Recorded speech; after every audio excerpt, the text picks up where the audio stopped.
And we didn't want to come across ununified, which is the whole conversation here, is being unified as husband and wife, as mom and dad, on how we are going to move forward, because then that spills into all areas that we're unified in.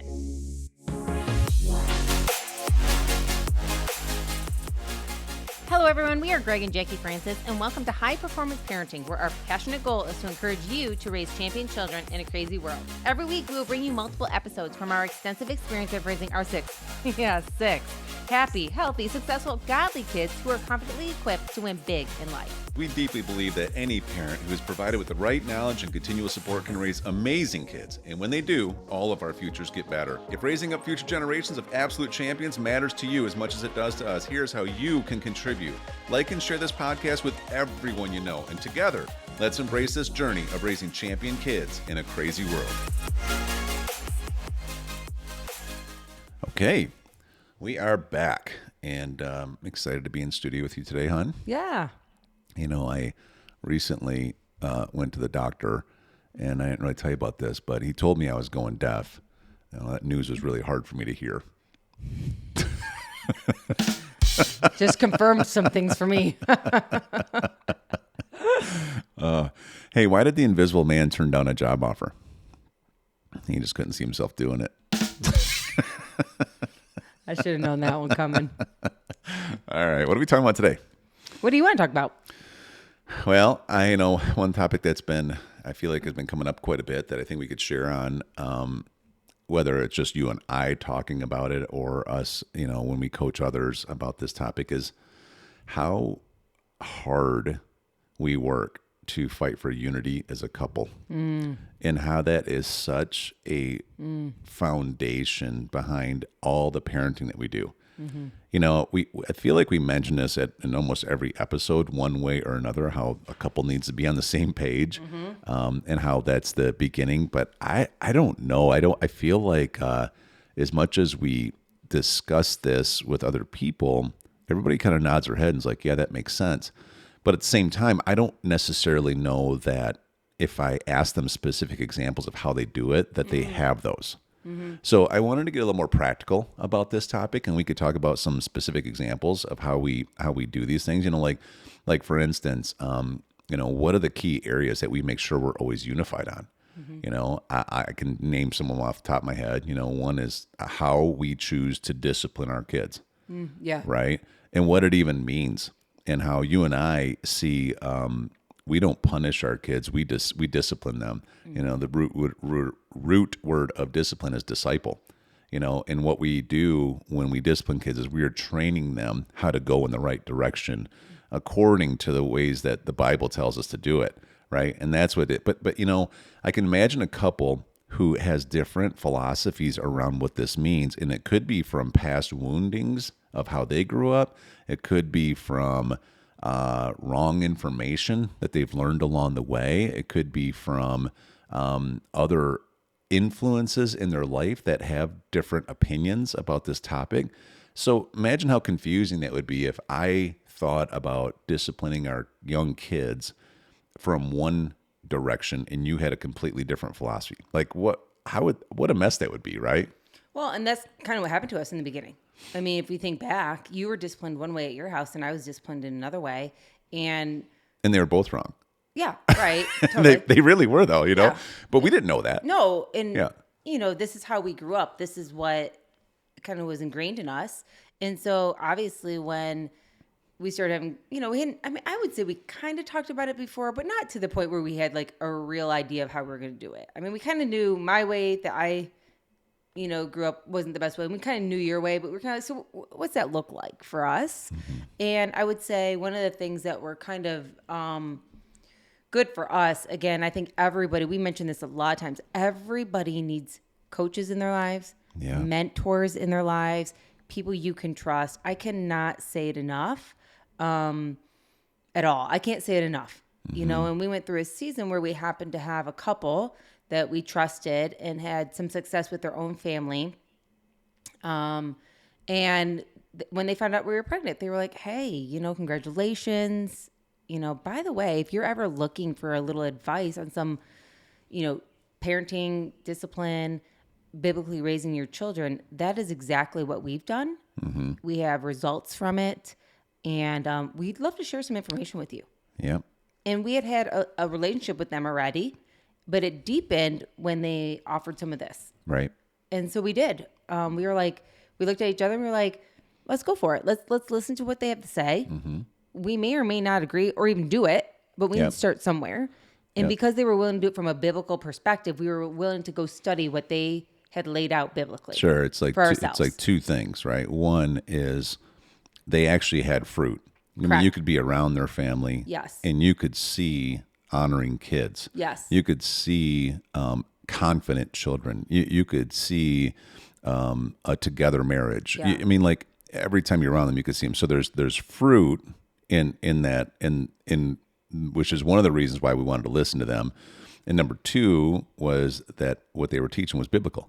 Correct. That it came from a foundation that we care about, right? Yeah, and even when we went to their house and everything, it felt like a home, not a house. I remember going to their house for the first time, and they had pictures of their families. They were proud of what they were doing. Their, even the way they communicated with their children and each other was honoring and respectful. So we both were very into it. And so from there, they offered us some information, some great books that we started reading. Yeah, which we'll go actually in detail in future episodes for sure. We will, and even really explain how we applied it. But one thing was you and I decided we're both going to do this. Yeah. We're going to both read the books and we're going to discuss them.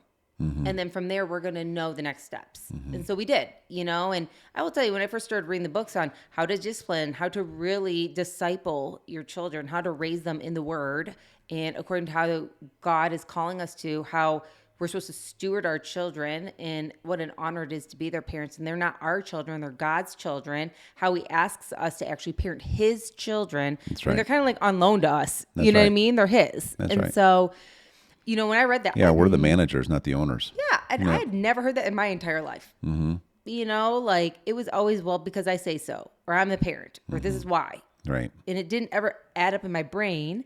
So I think that was the first thing. If I can encourage anybody to start really finding those mentors that you trust, that would be my first thing. And then get on the same page, husband and wife, so you can trust how you're going to move forward with real parenting skills. Yeah, it really is probably one of the most valuable things you'll ever invest in is having some really successful mentors / coaches in your life. And I don't, people fight this because they see it as a line item, as an expense, but you have to see it as such a long-term investment, and the rewards are priceless in this. Having us having our family be as confident, happy, stable, unified as it is, and how it will affect generations that will do the same thing afterwards.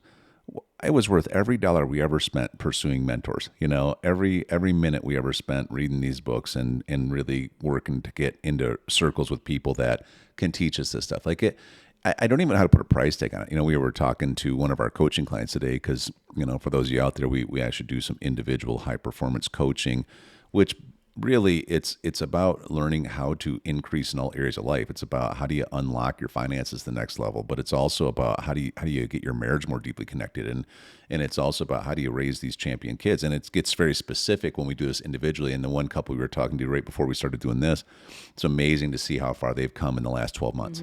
12 months ago, there was a lot of shakiness in every category of their life, really. But they were intelligent enough to say, we don't really know how to get this on track. We don't really know exactly how to get ourselves to a place where we want to be. They had a vision of what they would like, but they had a lot of doubt. And they needed some consistent encouragement, accountability, and direction. And so, we've invested into them like 3 times a month now for almost a year, probably, I would say.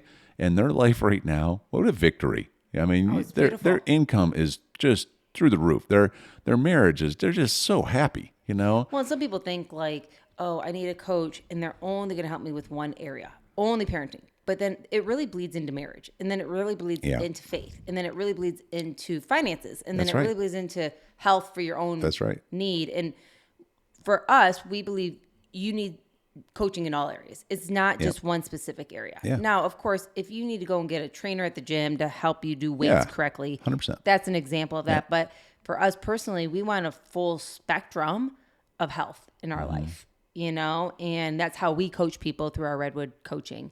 And it's been I'm your personal trainer. yeah. Am I right? Yeah. I mean, I go to I you got to for, bring in the thunder and the lightning once in a while. Greg's getting ready for a men's event coming up. And it's a really cool, powerful event coming up in a couple of weeks at our church.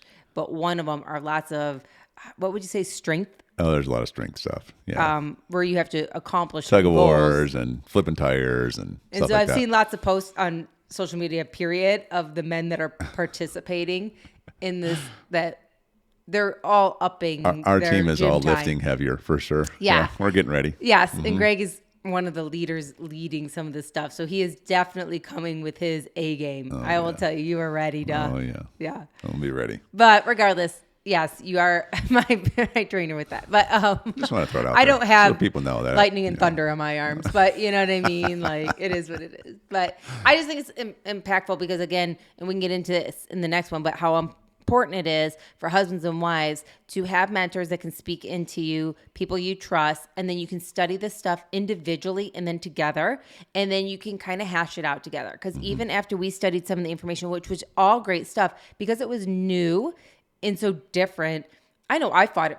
You know what I mean? I was fighting the mindset of it and the thought process of it. I had to go study stuff on my own, go back to the Bible myself and study it myself. I know you're the same way. So you had to do some of that. And then we had to come together and be like, so how are we going to do this? Because we are pregnant with children coming, and we do not want to just throw mud at the wall. And then the first time a kid does something wrong, you're doing one thing, Jackie, I don't know, timeouts or something like that. And then you're doing something else like soap in the mouth. And then somebody else is doing, whatever, like taking stuff away. And like, here we are, there's no consistency. And our kids are like, okay, but timeout's a lot better than soap in the mouth. So I think I want to hang with mom instead of dad if I do something, or vice versa, And we didn't want to come across ununified, which is the whole conversation here, is being unified as husband and wife, as mom and dad, on how we are going to move forward, because then that spills into all areas that we're unified in. Yeah. Yep. So discipline's a big one for sure.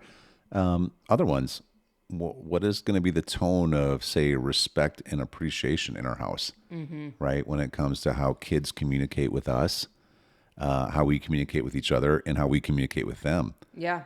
Because, as you know, both you had a different experience than I had.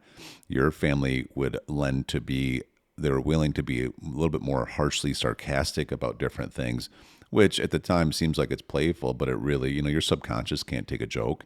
And so that would be a hard atmosphere. In my family, there was just a tremendous lack of communication, Right. in any way, shape, or form. There wasn't really appreciation ever shown. It wasn't, I don't know. So we had to kind of start from scratch in this one too. Right. And so then you and I, again, we're like, okay, what does it look like to be honoring of each other? What does honor look like when the Bible says honor your mom and dad? What does that mean? Right. And so we dug in, but again, we got to the point where, you and I we got to this place where our kids are always going to speak in an appreciative tone, an honoring tone towards each of us. And if one of us is talking to kids and they're starting to get a little bit of an attitude about something and you can sense it, the other one steps in and has complete backing of you, right? And we've done that pretty well. I feel like, we have so much going on as the kids keep going through different seasons. And sometimes it gets tense around here because it's busy and there's a lot of changing happening. So it can bring out a little bit of the worst in you once in a while. And, if we ever bring out the best or the worst in ourselves, we're quick to apologize. And, but if the kids do it too, we're quick to back each other, right? Wouldn't you agree that that's a standard that we have, which is really important? Another one is like, we have to fight to be super unified around sports. How many sports are the kids going to be able to be in? What days of the week? Who's going to be committed to doing what before we let them get into it? The financial implications of the sports, the investment that we have to put in and what we want them to be part of, what the quality of the people that attend the sports that influence our kids. Like, these are all things that you and I have countless conversations about before we say, yes, you can be part of this sport. Right. And so. Yeah. I mean, it's definitely, again, just getting on the same page. And again, realizing that if you don't, there's going to be, it's like everything. With every action, there's a reaction. There's going to be a reaction from either you or me if we don't do it correctly the first time. And we've done it wrong so many times that we've learned the hard way that it doesn't go well unless we're on the same team. Yeah. And even with sports, another like core value of ours is that our family shows up at all of them. Mm-hmm. Totally. Right? You want to talk about that a little bit? Yeah, I think it's just, again, like, I think especially as the kids get older, when they're little, it's, we've definitely showed up. It's always fun to go see your kids when they're little. When they're chasing butterflies and on the soccer field at 5 years old. Yeah, and we've done it. Or Drews has done young flag football. You know what I mean? We've done that. Or, anything like that. Of course, dance recitals and gymnastics competition things. And, we all show up. And when they're little, you kind of got to get them. You have to drive them there anyways. So it's kind of like, okay, I guess we're staying. Let's do this. You know what I mean? And it is fun to see your little kids doing things, and growing and changing. But I think especially as they get older, and specifically junior high, high school, we know our time with them is so important. We need to be their influence. We need to be their support players. We need to be there to see what's going on. We need to be reading the room. We need to see what other parents are doing. We need to see what other kids are doing. We need to know what the coaches are doing for sure. Right. And we need to be aware of all this stuff. So now it's not just like, do I feel like going? It's like, no, there's a mission to go. We're going. Yeah. And so especially anytime our kids are doing any sports, the Team Francis is coming, as a whole. We're coming, we're sitting, we're enjoying, unless there is really a conflict where you have your own sporting event or you have, a commitment maybe that you knew ahead of time you were going to miss this game for your sibling. We totally understand that kind of stuff. It's not like you drop everything in your world. But in general, the rule of thumb is we're all coming. We're all coming. We're coming full force. And we're coming to support and love and encourage. Just because you'd rather stay home and do something you don't get to. You're coming. Yeah, our philosophy is get your stuff done ahead of time because we're all leaving. We're all leaving. Even and I love us all walking the gym together. And, and it's like it always kind of turns heads because people are like, they always all show up. We all show up and we all encourage. And it makes us proud. It does. And I think, too, it helps, too. So after the evening, let's say they won. Well, of course, it's easy to celebrate people when they're winning and stuff like that. But then if it's been a hard game, we're all there to encourage and be like, you did amazing. Here's what you did amazing at. I'm really proud of you. Don't get caught up in blank. You're a great athlete. Yeah. And we're there to support each other. All right, let's continue to the next one. Hey everyone, thanks for listening and thanks for your love and support. We hope that today's episode added tremendous value to you and your family. It would mean so much to us if you would partner with us on our mission of helping parents around the globe raise champion children in this crazy world. To do so, simply take a moment to like and share this podcast with everyone in your network. See you next time.